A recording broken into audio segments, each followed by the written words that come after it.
डुबकियां सिंध में गोताखोर लगाता है, जा जाकर खाली हाथ लौट कर आता है। मिलते नहीं सहज ही मोती गहरे पानी में, बढ़ता दुगना उत्साह इसी हैरानी में। मुट्ठी उसकी खाली हर बार नहीं होती, कोशिश करने वालों की हार नहीं होती, कोशिश करने वालों की हार नहीं होती। नमस्कार साथियों, मैं मंगल सिंह स्वागत करता हूं आप सभी लोगों का हमारे बुद्धा क्लासेस में। मैं आप सभी लोगों के समक्ष हिंदी के साथ जुड़ा हूं। हालांकि आप लोगों को पता है कि हम पढ़ रहे हैं हिंदी, और हिंदी में हमारा पहला ही चैप्टर जो है वो है वर्णमाला। वर्णमाला में हम स्वरों के बारे में डिस्कशन कर चुके हैं, जो बेहद ही आसान और इजी भाषा में मैंने आप लोगों को समझा दिया है। जो आज का टॉपिक है ना, वो है स्वरों का वर्गीकरण। स्वरों के वर्गीकरण में हम बेहतर और बेस्ट तरीके से अध्ययन करेंगे, और एक आसान भाषा में मैं आप लोगों को समझा दूंगा। ये मेरा आप सभी लोगों से वादा है। आइए तो स्टार्ट करते हैं स्वरों के बारे में दूसरी। ठीक, आगे बात करेंगे हम स्वरों के वर्गीकरण के बारे में। तो स्वरों को हम कई प्रकार से वर्गीकृत कर सकते हैं, जिसमें आपका पहला प्रकार है, जिसमें पहला प्रकार क्या है सर? पहला है उत्पत्ति या स्रोत या इतिहास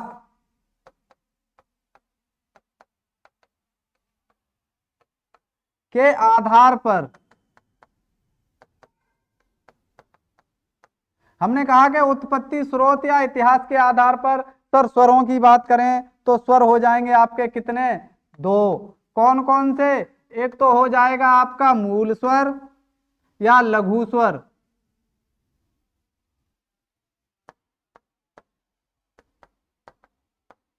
और दूसरा हो जाएगा आपका संधि स्वर। संधि स्वर। सर ये जो मूल स्वर है ना, इसको हम लघु स्वर भी नाम दे देते हैं, या इसी को ही हम ह्रस्व स्वर भी कहते हैं। ये जो संधि स्वर है ना, इसको हम दीर्घ स्वर नाम दे देते हैं, या इसी को ही हम संयुक्त स्वर भी कह देते हैं। आगे बात करें, हमने क्या पढ़ा सर? हमने पढ़ा मूल स्वर और हमने पढ़ा संधि स्वर। सर इस मूल स्वर की बात करें ना, इस मूल स्वर की बात करें कि मूल स्वर कौन से होते हैं? वे स्वर जो अपने रूप में जन्मे हों। इनकी संख्या 4 होती है। कौन कौन से हो जाएंगे सर? इसमें हो जाएगा आपका आ, ई, उ और री। ये क्या है सर? ये मूल स्वर हैं। आपको मूल स्वर याद हो गए, बाकी के सब बचे हुए क्या होंगे सर? बाकी के सब संधि स्वर होंगे। सब के सब क्या हैं सर? सब के सब संधि स्वर हैं। क्या हैं सर? संधि स्वर हैं। कौन कौन से आ जाएंगे? आपको पता है, बचा आ, ई, उ, ए, ओ और ओ। ये क्या है सर? ये संधि स्वर हैं। ये संधि स्वर हैं। और संधि स्वर की भी बात करें हम तो इसको भी 2 प्रकार से कैटेगराइज कर सकते हैं, या 2 भागों में बांट सकते हैं। कौन कौन से हो जाएंगे 2 भाग सर? पहला ही भाग है सजातीय स्वर, और सर जो दूसरा भाग है वो है आपका संयुक्त स्वर। पहला भाग क्या है सर? पहला भाग है आपका सजातीय स्वर, और दूसरा भाग क्या है सर? दूसरा भाग है आपका संयुक्त स्वर। यदि हम सजातीय स्वरों की बात करें तो यहां से डेफिनेशन निकल रही है, एक जैसे स्वरों से मिलकर बने स्वर, एक जैसी ध्वनियों से मिलकर बनी ध्वनियां। सर ये सजातीय स्वर है। इसको मूल दीर्घ नाम भी दे देते हैं हम। कौन कौन से हो जाएंगे? तो इसमें है आपका, जैसे हमने देखा कि आ और आ की ध्वनि क्या बनाएगी? बड़ा आ। ऐसे ही ई और ई की ध्वनि क्या बनाएगी? ई। उ और ऊ की ध्वनि क्या बनाएगी सर? ये ऊ बनाएगी। ठीक, ये तीनों के तीनों क्या हैं सर? ये तीनों के तीनों ही आपके सजातीय स्वर हैं। क्यों? क्योंकि ये एक जैसे टर्मों से मिलकर बन रहे हैं। जब ये सजातीय स्वर हैं तो बाकी के क्या होंगे सर? संयुक्त स्वर होंगे, जिन्हें हम विजातीय स्वर भी कह सकते हैं। कौन कौन से बच गए सर? यहां पर बच गया आपका ए, ओ और ओ। ठीक, ये क्या है सर? ये संयुक्त स्वर हैं। क्यों? क्योंकि ये अलग अलग ध्वनियों से मिलकर बनते हैं। यदि हम इन दोनों की बात करें या इन दोनों की बात करें तो इनकी ध्वनियां हो जाएंगी, इनकी ध्वनियां हो जाएंगी ये आ प्लस ई, इसके योग से बना।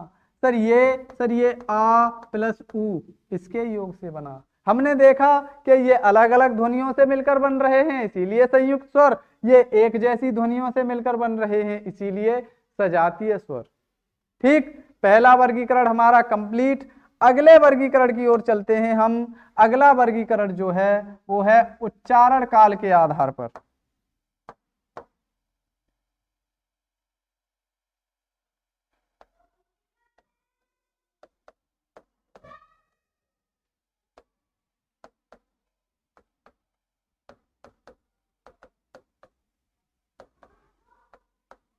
मैंने कहा कि उच्चारण काल के आधार पर यदि हम स्वरों की बात करें तो स्वर बेसिकली तीन प्रकार के।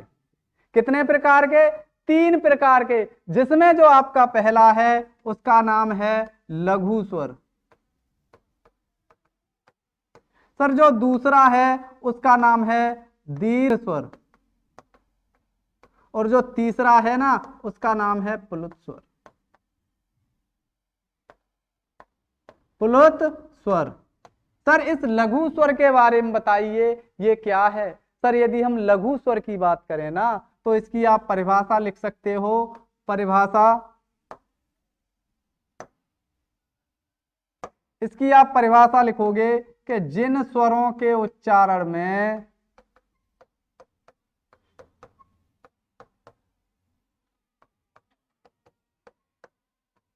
उच्चारण में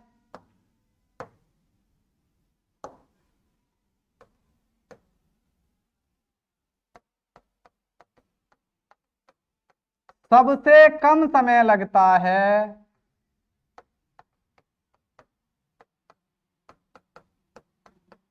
मैंने कहा कि जिन स्वरों के उच्चारण में सबसे कम समय लगता है उन्हें हम लघु स्वर कहते हैं, उन्हें हम लघु स्वर कहते हैं। यदि लघु स्वर की बात करें तो इसमें आ जाएगा, ई आ जाएगा, ऊ आ जाएगा और री आ जाएगा। सर ये चारों के चारों लघु स्वर हैं। आगे बात करते हैं हम अगली परिभाषा की। यदि हम दीर्घ स्वर की बात करें तो हम लिखेंगे जिन स्वरों के उच्चारण में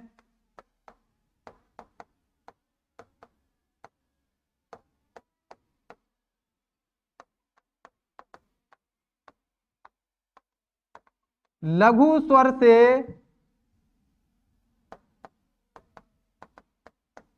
दो गुना समय लगे।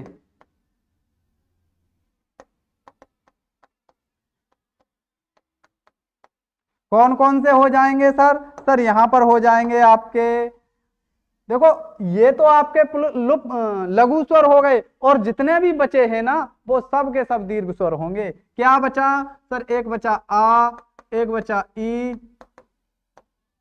ऊ, और ये आपका ए, ओ, और ये बड़ा ओ। ये सब के सब क्या हैं सर? ये सब के सब दीर्घ स्वर हैं। लघु स्वर से दो गुना समय लगेगा, वो आपके क्या होंगे सर? वो आपके दीर्घ स्वर हैं। आगे बात करेंगे हम प्लुत स्वर की। ये क्या होते हैं?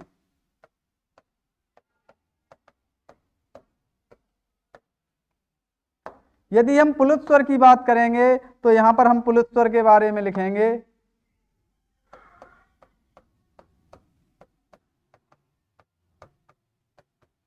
जिन स्वरों के उच्चारण में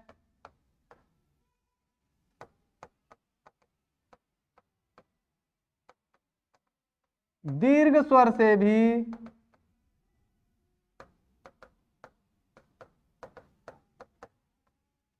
दो गुना समय लगे। सर जिन स्वरों के उच्चारण में दीर्घ स्वर से भी दो गुना समय लगे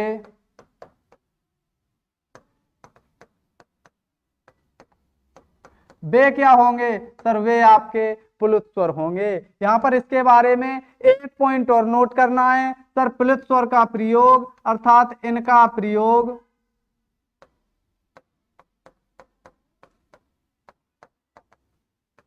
किसी को पुकारने में करते हैं, पुकारने में किया जाता है। हमने कहा कि पुल्लित स्वर का प्रयोग किसी को पुकारने में किया जाता है। सर बात समझ में नहीं आई, एग्जाम्पल से देखिए। देखो साथियों, एग्जाम्पल की बात करें तो इसके एग्जाम्पल हो जाएंगे, जैसे हमने लिखा मो और यहां पर हम कुछ देर ठहरे और फिर लिखा हन। फिर हमने लिखा रा और हम कुछ देर यहां पर ठहरे, फिर लिखा धा। सर ये जो है ना, ये यहां पर जो हमने ठहराव लिया, यही तो आपका पुल्लित स्वर है, यही तो आपका पुल्लित स्वर है। अगले वर्गीकरण की बात करें हम, तो अगला जो वर्गीकरण होगा वो है आपका जीव के प्रयोग के आधार पर।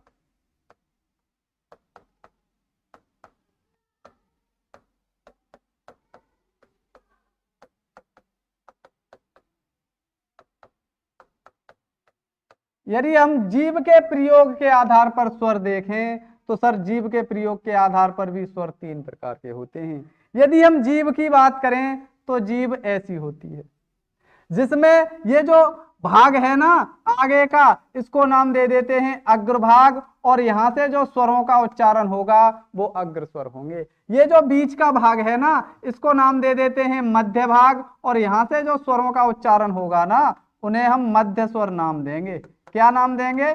मध्य स्वर नाम देंगे। और सर ये जो भाग है ना, ये इसको हम बोलेंगे पश्च भाग, और यहां से जो स्वरों का उच्चारण होगा ना,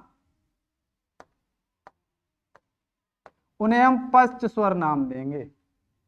इनकी परिभाषाएं समझते हैं, क्या कहती हैं? सर परिभाषाएं समझ लो आप। वे स्वर जिनका उच्चारण जीव के अग्रभाग से होता है अग्र स्वर कहलाते हैं।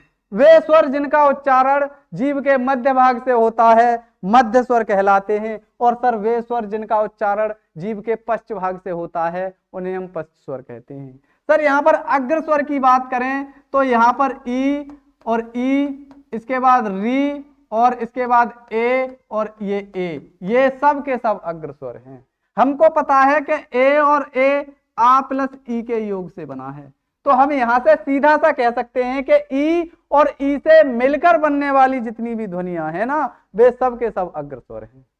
ई तथा ई से मिलकर बनने वाली जितनी भी ध्वनियां हैं ना, वे सभी के सभी अग्र स्वर हैं। आगे की ओर बढ़ते हैं हम। सर इस पश्च स्वर को कैसे डिफाइन कर, मध्य स्वर को कैसे डिफाइन करें? सर मध्य स्वर में आपको केवल एक ही चीज याद रखनी है, आ। ये किस में आता है? सर ये मध्य स्वर में आता है। बात करते हैं हम आगे पश्च स्वर की। वे स्वर जिनके उच्चारण में जीव का पश्च भाग प्रयोग होता है उसे हम पश्च स्वर कहते हैं। सर इसमें क्या आ जाएगा? तो इसमें हम ध्यान रखेंगे, इसमें आपका आ जाएगा आ, इसमें आ जाएगा आपका आ, और इसमें आ जाएगा ऊ, और ऊ से मिलकर बनी जितनी भी ध्वनियां हैं वो सभी के सभी क्या होंगी? सर वो सभी के सभी पश्च स्वर में आ जाएंगी। आ, ऊ, ओ और ओ, ये क्या होंगे? सर ये पश्च स्वर होंगे। सर ऊ तो आया ही, और ऊ से मिलकर जो ये ध्वनियां बनी है ये भी पश्च स्वर में आ गई। एक और ध्यान रखना है कि आ, ये भी आपका पश्च स्वर में होगा। अगले वर्गीकरण की बात करते हैं। जो स्वरों का लास्ट वर्गीकरण होगा उसे हम वर्गीकृत कर सकते हैं होठों के प्रयोग के आधार पर। होठों के प्रयोग के आधार पर।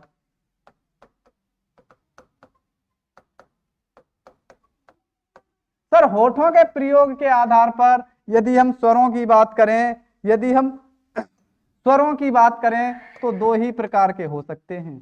कौन कौन से? सर एक तो वे स्वर जिनके उच्चारण में होठ गोल हो जाते हैं, एक तो वे स्वर जिनके उच्चारण में होठ गोल हो जाते हैं, और एक वे स्वर जिनके उच्चारण में होठ गोल नहीं होते हैं। कौन कौन से? सर पहला हो जाएगा व्रतमुखी, अर्थात होठ गोल होंगे तो वो व्रतमुखी हैं। दूसरा हो जाएगा आपका आवृतमुखी, इसका जस्ट अपोजिट आवृतमुखी, अर्थात इसमें होठ गोल नहीं होंगे, वो आपके आवृतमुखी होंगे।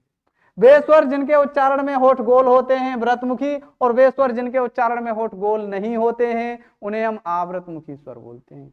सर कौन कौन से आ जाएंगे, जरा बोलकर तो देखो कि ऊ जो है ना, ऊ जो है ना, ऊ क्या ये व्रतमुखी नहीं है? बिल्कुल है सर। इसका बड़ा रूप ऊ, ये भी तो व्रतमुखी है। सर ऊ से मिलकर बनी ध्वनि ओ और ओ, क्या ये व्रतमुखी नहीं है? सर ये चारों के चारों व्रतमुखी। जब आपको व्रतमुखी याद हो गए ना, तो बाकी के सब अव्रतमुखी होंगे। कौन कौन से बचे? सर ध्यान देंगे, यहां पर जो बचे हैं हमको पता है, आ बचा, आ बचा, ई बचा और ई बचा, ये री बचा, इसके बाद ए बचा और ये ए बचा। ये सब के सब क्या होंगे? सर ये सब के सब आवृतमुखी होंगे। इनमें होठ गोल नहीं हो रहे, इसीलिए ये सब के सब आवृतमुखी होंगे। आप व्रतमुखी याद रखिए, बाकी के सब आवृतमुखी हैं। इतना आसानी से हम इसका वर्गीकरण खत्म कर चुके हैं। अगर आपको कोई डाउट रहता है तो वो कमेंट में शो कर सकते हो आप लोग। इससे आसान कुछ भी नहीं है, बहुत ही ज्यादा आसान तरीके से मैंने आपको वर्गीकरण पढ़ा दिया, स्वरों के बारे में बता दिया। एक और पॉइंट रह गया है जिसको हम कंप्लीट करते हैं। सर यदि हम बात करें तो यहां पर लिख लो आप वर्ड,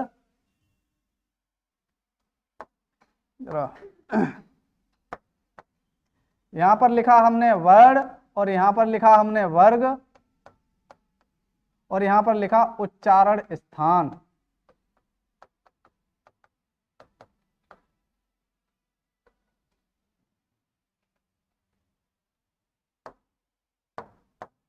यहां पर वर्ड की बात करें, आ और आ, ई और ई, ऊ और ऊ, री, इसके बाद ए और इसके बाद ओ और ओ, ये सब क्या हैं? सर ये वर्ड ही तो हैं।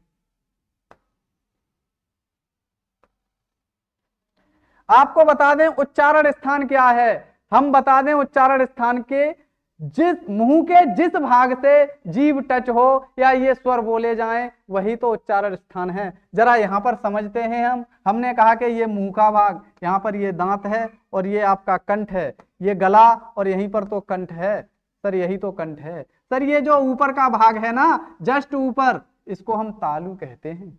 जीभ के जस्ट ऊपर से हम तालु कहते हैं और तालु के जस्ट आगे वाला भाग, इसका नाम है क्या? सर इसको मूर्धा कहते हैं। सर ये वाला जो भाग है ना, इसको बोला जाता है दंतमूल और इसी को ही नाम दे देते हैं या करके मसूड़ा। सर यही तो मसूड़ा होता है। ये क्या है? सर ये आपका दांत है। तो यही तो क्या? कंठ, तालु, मूर्धा, दंतमूल और दांत, यही तो मुंह के भाग हैं जिनसे हम स्वरों का या व्यंजनों का उच्चारण करते हैं। यदि हम आ और आ की बात करें ना, तो ये कंठ से बोले जाते हैं। कहां से बोले जाते हैं? कंठ से। वर्ग क्या हो जाएगा? सर वर्ग हो जाएगा कंठ। क्या हो जाएगा? कंठ। यदि हम ई और ई की बात करें ना, ई और ई की, सर ये तालु से बोले जाते हैं, तालु से।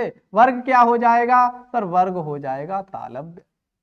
वर्ग क्या हो जाएगा? वर्ग हो जाएगा तालव्य। यदि हम ऊ और ऊ की बात करें ना, तो ये ओष्ठ से बोले जाते हैं या होठ से बोले जाते हैं, तो वर्ग हो जाएगा आपका ओष्ठ है। कौन सा हो जाएगा? ओष्ठ वर्ग हो जाएगा। यदि हम री की बात करें तो तालु के जस्ट अगला वाला, सर ये मूर्धा से बोला जाता है। री कहां से बोला जाता है? मूर्धा से। तो इसका वर्ग हो जाएगा मूर्धन्य। इसका कौन सा वर्ग हो जाएगा? मूर्धन्य। यदि हम बात करें आगे, तो ये जो है ना, ये ए और ए, सर ये आ प्लस ई दोनों के साउंड से मिलकर बनी है। आ कहां से बोला जाता है? कंठ से। और ई कहां से बोली जाती है? तालु से। तो ए और ए कहां से बोले जाएंगे? सर ये कंठ प्लस तालु, कंठ प्लस तालु, यहां से ए और ए बोले जाएंगे। वर्ग क्या हो जाएगा? सर वर्ग हो जाएगा कंठ प्लस तालव्य या कंठ तालव्य। वर्ग जो हो जाएगा हमारा, वो हो जाएगा क्या? सर वर्ग हो जाएगा कंठ तालव्य।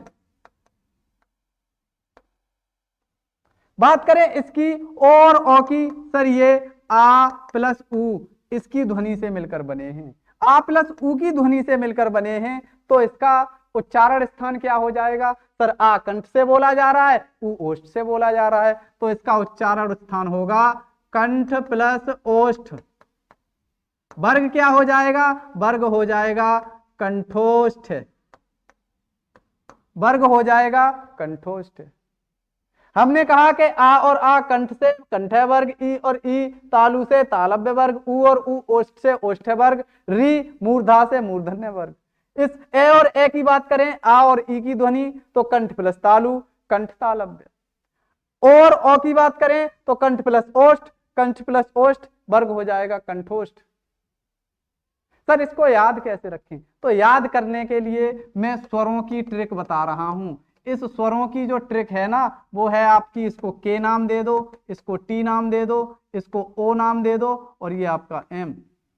कंठ के, तालु टी, मूर्धा ओ, ओष्ठ है ओ, और मूर्धा एम। सर ट्रिक क्या बन गई? सर ट्रिक बन गई केटोम। आपको यदि केटोम याद है ना, तो स्वरों का वर्ग और उच्चारण स्थान आसानी से याद हो जाएगा। हम यहाँ पर स्वरों का वर्गीकरण कंप्लीट कर चुके हैं। आगे की जो क्लास होगी उसमें हम आपको पढ़ाएंगे व्यंजनों के बारे में। व्यंजनों को हम विस्तार से डिटेल्स में चर्चा करेंगे, वहां पर उनके वर्गीकरण की भी चर्चा करेंगे। धन्यवाद। आपसे मुलाकात होगी अगली क्लास में।